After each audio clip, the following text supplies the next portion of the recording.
বান্দা যখন সেজদা দেয় তো আল্লাহ তাআলা ওই বান্দা মহব্বত করে পিঠে মাথায় কুদরতি ভাবে আল্লাহ যেন হাত বুলায়, হাত বুলায়, আল্লাহ যেন মায়া করে, আদর করে। আনিস আসছো না, আমাকে সেজদা দিলা, আচ্ছা উঠো, ইরফা রাসাক, তোলো মাথা তোলো, বসো। তো বান্দা বসে, তো আল্লাহ তাআলা বলে আচ্ছা তো আর কিছু বলবা?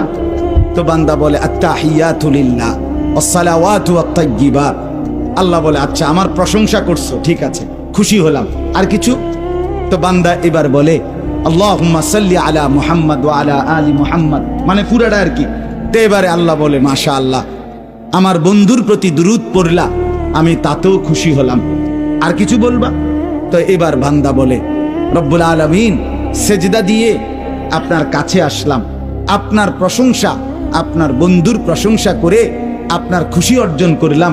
এইবার আমার মূল চাওয়া আছে, আল্লাহুম্মা ইন্নী যালামতু নাফসি যুলমান কাসীরা, আমি না বড় বেশি নাফরমান মাওলা, আমার গুনাহ অনেক বেশি, আমার পাপ অনেক বেশি, আমি খুব বেশি গুনাহ করেছি, আর আপনি ছাড়া আমার মাফ করার কেউ নাই।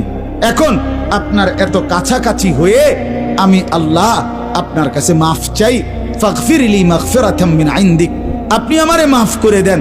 খোদার কসম, রব্বুল আলামিন বলে দরজায় দাঁড়িয়েও যদি কোনো দুনিয়ার কারো কাছে, কোনো ব্যক্তির দাতার কাছে, দুনিয়ার কোনো দানশীলের কাছে দুয়ারে দাঁড়িয়েও যদি কেউ হাত পাতে, সে তো তাকে ফিরায় দেয় না।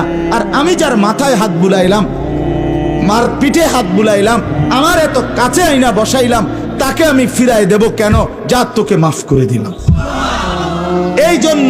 এই জন্য নামাজের সালাম ফিরাইয়েই সে আবার হালকা আওয়াজে সাথে সাথে বলে আল্লাহু আকবার।